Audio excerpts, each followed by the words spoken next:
What's good, everybody? I'm Keandre, this is HoopIntellect, and welcome back to the channel. We've got another board update covering everything that has happened as of late. We've got guys like Flagg putting all the pieces together and really asserting himself as one of the better freshmen we've seen. VJ Edgecombe has stood out a lot lately, and then we've got several others who have moved in the opposite direction or have hit a bit of a wall recently. So between all that and some guys making their debut on the top 60, we have a lot to talk about. So be sure to leave a like and subscribe, and let's go ahead and get into it. Flagg has only continued to ascend over the last several weeks, and any doubt about him being the #1 pick should be gone at this point. He's been one of the best freshmen I've seen, and the start of the UNC game was as good a pitch as there is for what he does, as just an all-around wing who can defend, pass, shoot, and get to the bucket, and he's still just 18 years old. He's in a tier of his own in this class, and he could very well join Zion, AD, and KD as the only freshman to win National Player of the Year.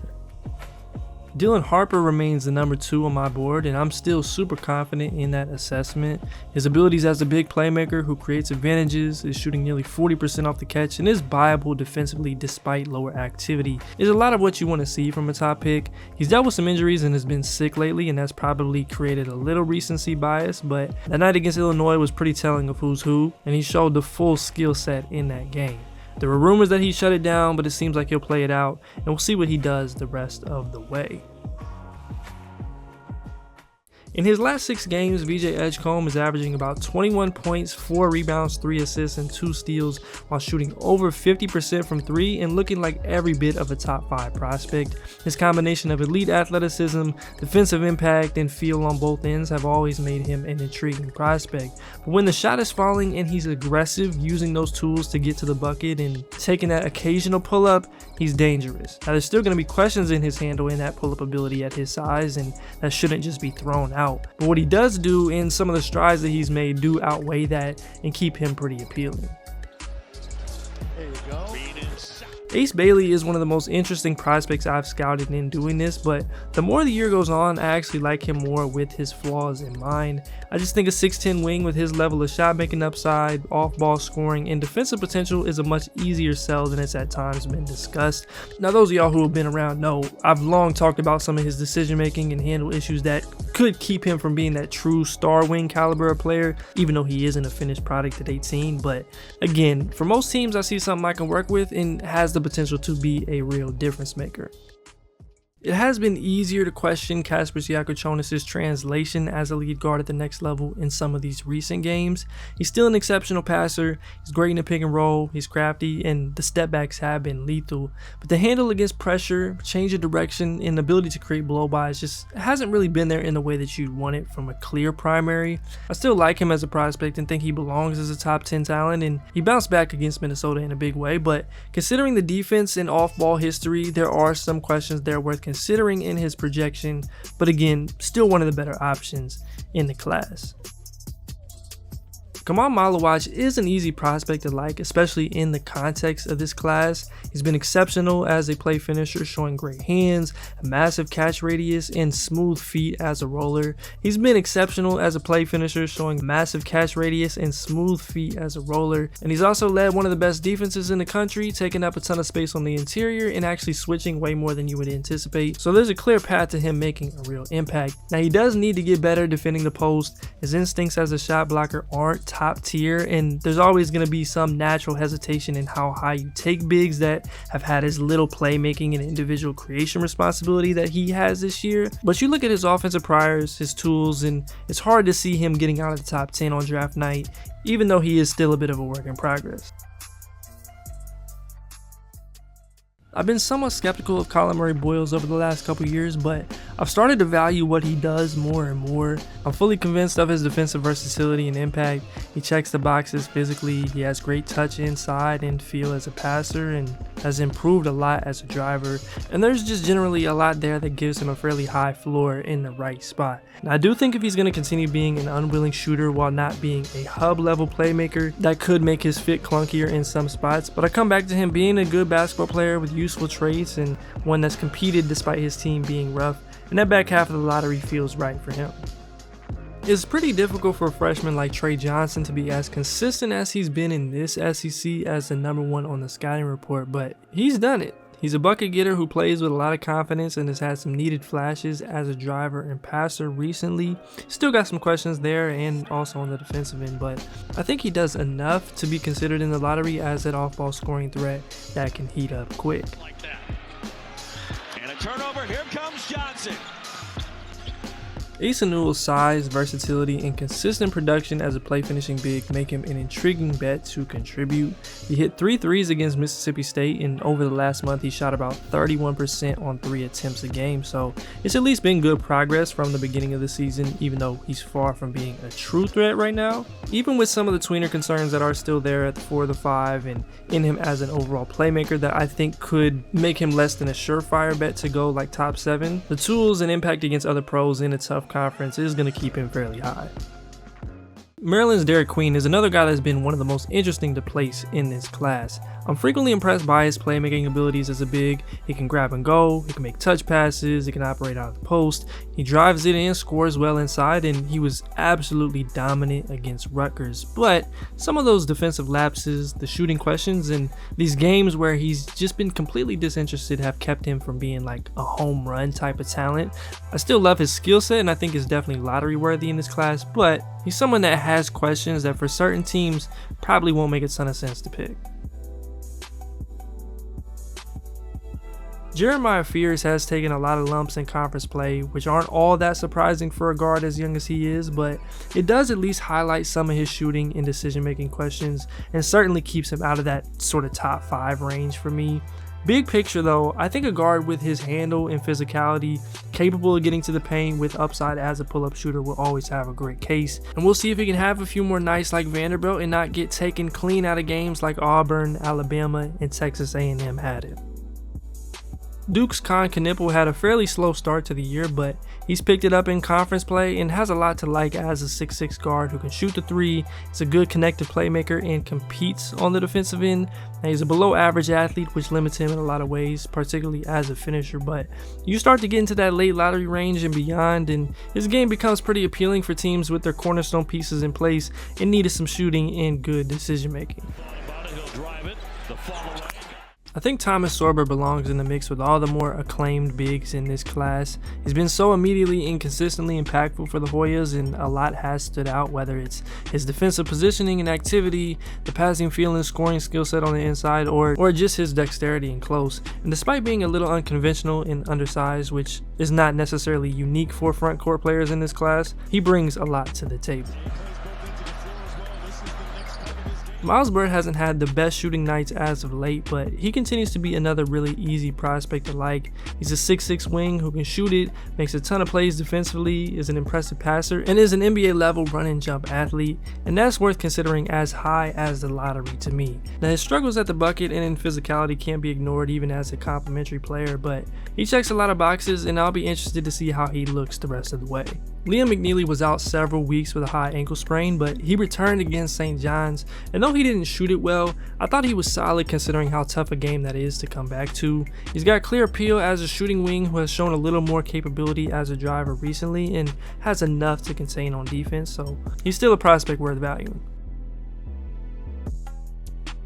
Noah Pinda showed out in the French League's Young Stars All-Star Game, winning MVP with a 21-8, 7, 2, and 3 stat line, and his appeal as a physical defensive forward with good feel is pretty obvious. The shot will be key long-term, and he'd been in a bit of a cold stretch from 3 before knocking down 3 of them on Saturday, but he still made significant improvements from a year ago and has a clear role that he could play, so I like him as a potential top 20 pick. Noah Esinghe has continued to produce at a high level for Ohm, and that's been very impressive for an 18-year-old. His movement, his defensive versatility, and an emerging skill set with the ball are there enough to pour into. I'm still unsure of what his best traits are for the next level, and I think that's going to lead to him having a fairly big range, but he's an intriguing long-term play and someone that could sell teams a little more in a workout setting. Jace Richardson put together a tremendous game in his first start of the season against Oregon, and the first game we really got to see him have extended ball handling duties. He went for 29 points, was excellent scoring in the pick and roll, he knocked down shots, and it was a look into what's been one of the biggest question marks for a guy his size, and someone who has otherwise played extremely well. Now, it's still a very small sample, so we'll see what he does the rest of the way, but the shot, decision making, effort on defense make him a solid complimentary player bet that could exceed best case if he does declare. Cam Jones has been one of the best guards in college basketball and done a lot to boost his standing as an NBA prospect. He's taken big steps forward as a passer in his role as a point guard, though it has come with an interesting trade-off as he shot the ball significantly worse both off the catch and on pull-ups in comparison to the past when he was more score first. But I think you can count on that returning to an extent. He is older, but he checks a lot of boxes, and especially when you compare him to some of these other guards in the class. Lead down to 5. Out of the under 4 timeout. Depending on the game that you watch, you might have a pretty wide range of opinions on Ben Seraph. He's been solid over the last month, still showing some impressive passing skills. He's driven it a bit better and offered solid defense at the pro level, so that's all been good to see. But he's been ineffective from 3. He's super left-handed in a way that I think could get him taken out of a game, and there's just generally some flaws there for a point guard prospect. But he is super young, he's crafty, he's figuring it out, so I think he's a fine bet at some point in the first. Rasheer Fleming has had one of the most intriguing breakout seasons, still at just 20 years old, and the 6'9" forward with a rumored 7'5" wingspan has a lot of NBA appeal. He's a versatile defender, a good athlete who finishes plays, and has taken a believable jump as a shooter. Now, he doesn't offer a ton in terms of playmaking, and I think that does limit him in some ways, but I see someone with traits that help teams win and that keeps him well in the first round. Nolan Traore had a couple standout performances that restored my faith that there's still something there worth valuing, but he has had a lot of struggles in games where I'm just not as sold on his abilities as an NBA lead guard, which to an extent should be the expectation for an 18-year-old in a professional league. But on a base level, when he doesn't offer enough else besides the playmaking to really love him as a prospect, it does get a little muddier. He shot it well off the catch and that stood out. I think the offense that they run has boxed him in some ways, which I'll talk about in detail later on. But yeah, I'm gonna revisit some of his priors soon, and I think I've almost watched too many of his games, especially during that rough patch, and I kind of need to zoom out these next couple months, but that's still where I'm at right now. I take a chance on Jaeger Dimon in the right situation because his passing talent, his size, and movement ability could be worth the gamble, but the handle, lack of legitimate advantage creation, and struggles as a shooter have made his projection something I just wouldn't buy into in the top 10 where it seems the consensus is still at. Now we'll see if he can improve on some of those points the rest of the way because there's still a lot of time, but even with some of the healthier stat lines that he's had lately, those same issues have been there.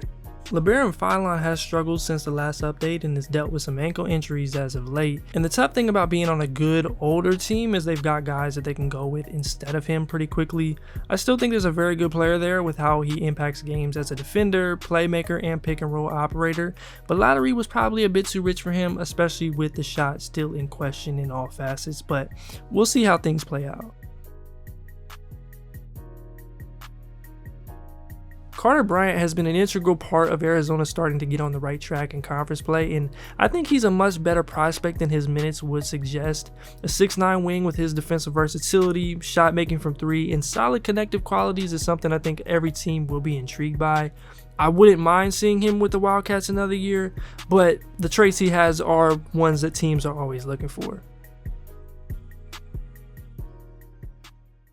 Nick Clifford remains one of my favorite upperclassmen in the class. He was draftable last year, and the overall playmaking jump he's made while still having the same appeal as that 3-and-D high motor wing has been great to see. He's an older prospect for first round standards for sure, but one of these contending teams will likely see a contributor and not think too hard about it.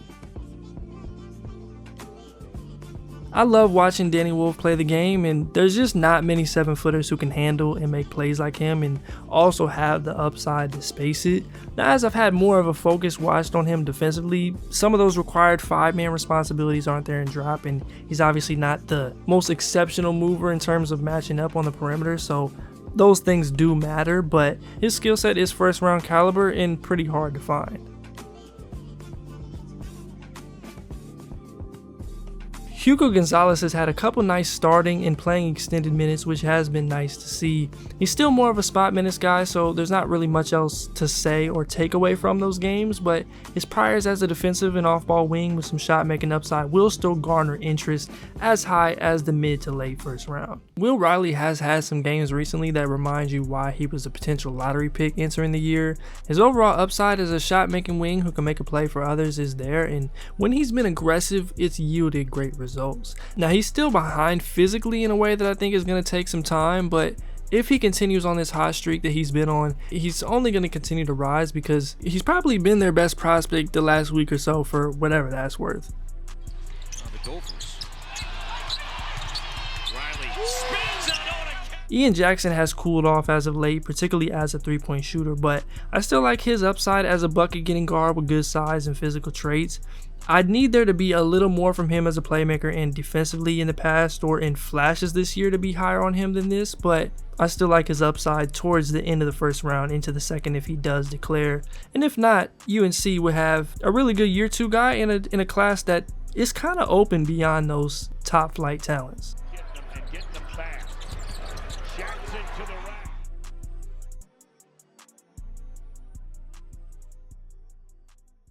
I do think Alex Karaban's lack of progression as a ball handler and creator is something that keeps him from being a little more appealing, not because he needs to do a ton of that in the NBA, but most of the guys who are complimentary in the league were legit threats with the ball and do make plays a lot more than you think on a game-to-game, quarter-to-quarter, play-to-play basis. But the shooting, feel, and team defense on a high volume of winning stages is still very valuable.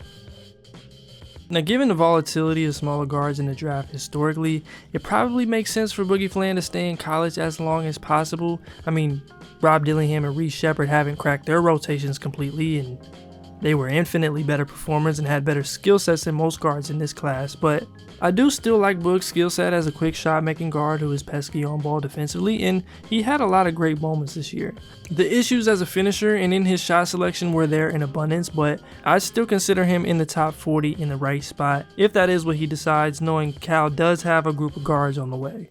Now, Yaxel Lendeborg has been nothing short of special over the last month. He's putting up about 21 points, 12 rebounds, 6 assists, 2 steals, and 2 blocks on over 60% true shooting for UAB. He's one of my personal favorites in this class, and even as an upperclassman and former JUCO product, he's someone I think could get first round consideration. He's a 6'9" defensive forward who can grab and go, has great feel as a passer, and scores well inside. And if he can continue on the road of just being halfway decent as an NBA shooter, I'm positive he finds an NBA role, so that's always going to be worth valuing fairly high. Janai Broome bounced back from an injury right into National Player of the Year level production without missing a beat. Not much has really changed in terms of evaluating him. He's a solid but flawed rotation bet at the 4 or 5, just a great basketball player overall, and I think he's worth investing in potentially in the first round, but anything past that is a bit rich for me considering his physical tools. It's been a pretty mid-year for Arkansas considering the expectations and Cal coming in and everything, but Adu Thiero has been a consistent bright spot and got a little share of that revenge against Kentucky. His shot is still a major work in progress, but the energy, athleticism, wing defense, and slashing are hard not to be impressed by. I'm not sure there's a more versatile scoring big in the class than Maxime Reynaud. His ability to both space the floor, score in the post, and finish plays has been impressive. Now, he's not the best in space or most attentive rim protector on the defensive end, but he's been the best ACC player not named Cooper Flagg and a potential first round pick to me. Now, one guy that could still be a bit underrated is Sergio De La Reyna, and he could continue to rise as he gets into the pre-draft process. He hasn't played much for Valencia lately, but his skill set as a 6'6" wing with legit shot making and playmaking skills is apparent, and he's been solid defensively too, so he's definitely one to keep your eye on as we get closer. Prior to some much needed games against the Legends, it had been a bit of a struggle for Dink Pate over the last month. The shot hasn't been there and the finishing has been up and down, but some of the defensive lapses have worried me more considering the context and knowing that's gotta be a priority. I still think he has an intriguing skill set and we'll see if he can hang with the big dogs in the Rising Stars game, but hopefully he shows a little more progress post-showcase than we've seen to this point. Boguya Markovic's ability to handle it, score inside, and his upside to shoot it keep him a borderline first round guy for me. They've only played 3 games since the last board update we did, so it's not really much new to talk about with him, but he's still an intriguing talent at just 19 years old. Flory Badunga is another guy that if I was in his corner, I think it would make a lot of sense for him to take another year in school, play with a potential #1 pick in Darren Peterson, and have a full share of minutes in college and a little more freedom. But from an NBA perspective, I think he's done enough to be draftable. He's a little undersized for a 5 at 6'9", but his athleticism, his length, and energy makes up for it. And what he's done as a rim protector and play finisher as of late has been that of an NBA player. He's still rough around the edges and fouls way too much, but he'll garner a lot of interest already. Ryan Kalkbrenner has put together some really big nights as of late, going for 35 and 12 against Providence, 29 and 9 against Xavier, and delivering in the clutch against Marquette. And the pitch is really the same still. He's an older 7-foot rim protector that has good touch, moves fairly well, and can shoot it a little. And even with some of those physicality concerns still popping up from time to time, his game is something teams in need of some front court depth will be interested in from the late 20s into the 40s.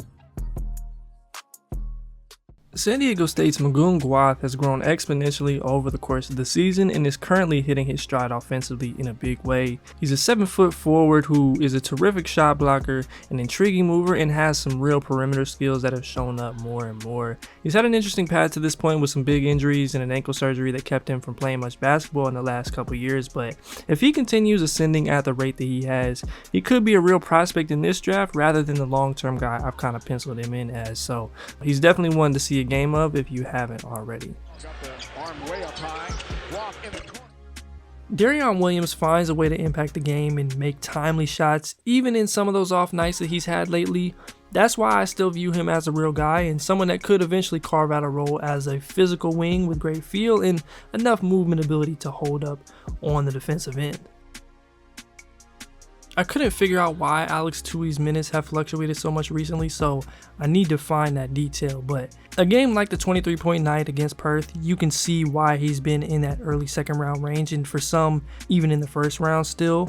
He can attack a closeout, he's a solid team defender, and has improved as a shooter, though it is still low attempts, so he's very much still in the mix.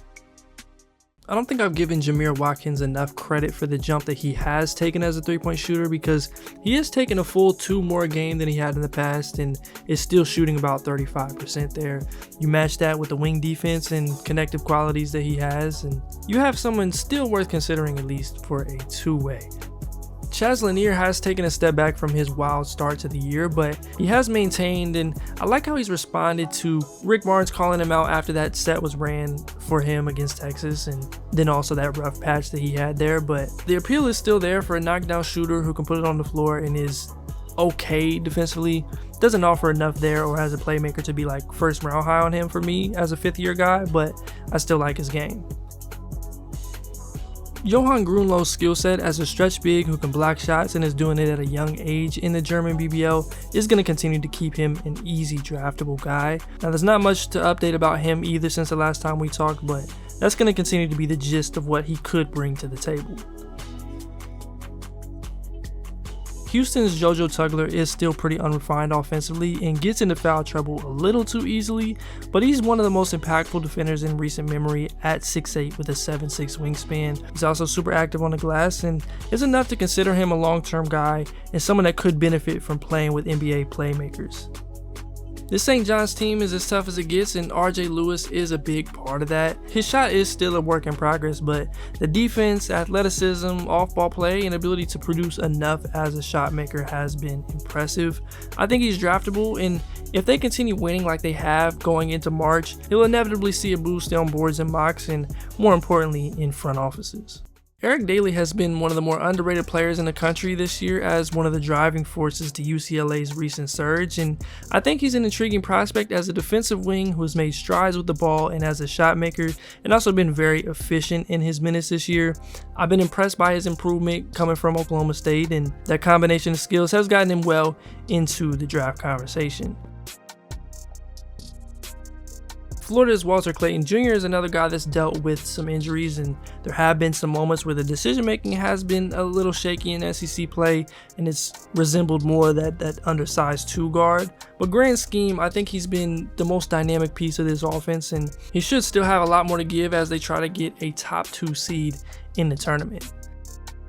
I was getting a little worried about Tyrese Proctor falling back into the spot that he'd been in previous years as a streaky shot maker, especially when he just hasn't had the ball much either, but he's hung in there. I've liked him defensively all year. He's taken the back seat well while playing off of Flagg and Knipple, and actually kept him in some of these games, so still a guy I think is worth targeting in the second round as a connective piece. Now, I hadn't been taking Drake guard Bennett Starts very seriously this year, but after watching more, I've been pretty impressed. He's a D2 transfer, so he is a junior, but this is his first year at the D1 level. And boy, has he dismantled teams in the Missouri Valley, but he's also done the same to teams like Kansas State, Vanderbilt, and Miami. He's a heady playmaker. He can make shots off the bounce. He's efficient across the board. He makes plays defensively, and is probably a better athlete than you'd expect as well. He's got some questions there in his ability to separate a little bit in his handle and just how compact he is with it. Kind of reminds me of Nikola Topic in that way. But overall, he's impressed me quite a bit after getting a better look at him. Michael Ruzic recently returned from a thumb injury that had him out since October. Now, I haven't had a chance to watch those recent games beyond highlights, but I definitely want to check in. Some still like him a lot as a 6'10" forward who can space it, moves pretty well, and can put it on the floor, so we'll see how impactful he could be and some of the flashes that he shows. Joan Behringer's tools as an athletic big with natural movement ability and defensive upside make him an interesting project pick in the second round for me. He's 18, making a contribution in the Adriatic League, and though I think he's quite a bit more raw than his highlights can seem and he'll need to develop physically, he's got a path to an eventual role. The clutch moments have been piling up recently for Xavier Lee as he's hit big shots and made big plays late to win some of these games.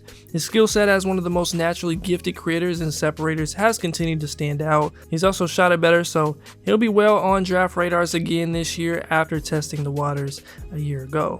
The energy, defensive versatility, and production on the inside that JT Toppin has keep him here even as an undersized forward. He's dealt with some injuries. He got ejected from that Houston game for what felt like was an unintentional kick on that pass.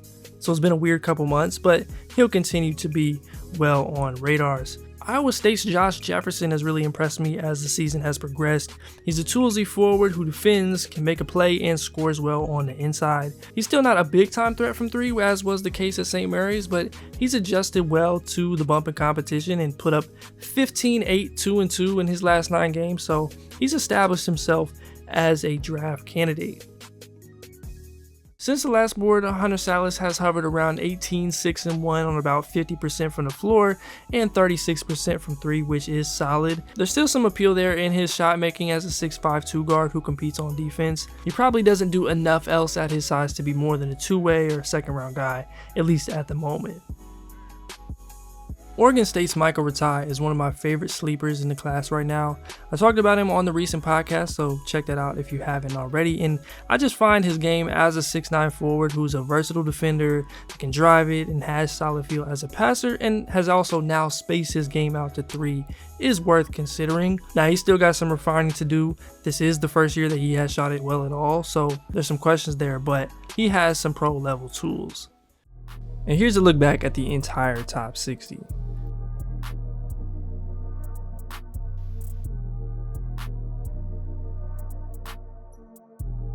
As for the rest of the guys here, there's a lot of freshmen that I like, but I'm still trying to decide between.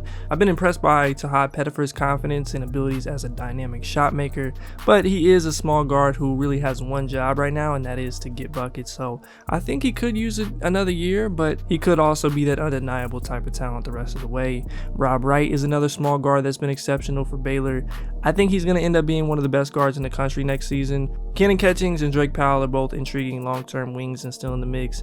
Mustafa Tim at UCF is a big that is certainly one to watch for the future, and he's made a big contribution for them at the rim and as a floor spacer. I took Rocco Zakarski off of this board. He's dealt with injuries all year. He hasn't played much when he's been healthy, so while I still think he's a draftable talent and could be a buy low situation if he does declare, I would be a little worried about lower body injuries for a guy that size, but we'll see what he decides to do. You've also got several others on here in the mix, from Sion James to the Avicic twins to Mark Sears, Brooke Barnheiser. I like guys like Jackson Money and Jonathan Pierre, so there's several on this list that I very well could have put in there. I appreciate y'all for watching this video. If you enjoyed, be sure to leave a like, subscribe if you are new to the channel, and leave a comment down below of your personal favorite player in this class or somebody you think might rise over these next several weeks. That's all I've really got for this one. As always, I'm Keandre. This is HoopIntellect. Until next time, I'm out.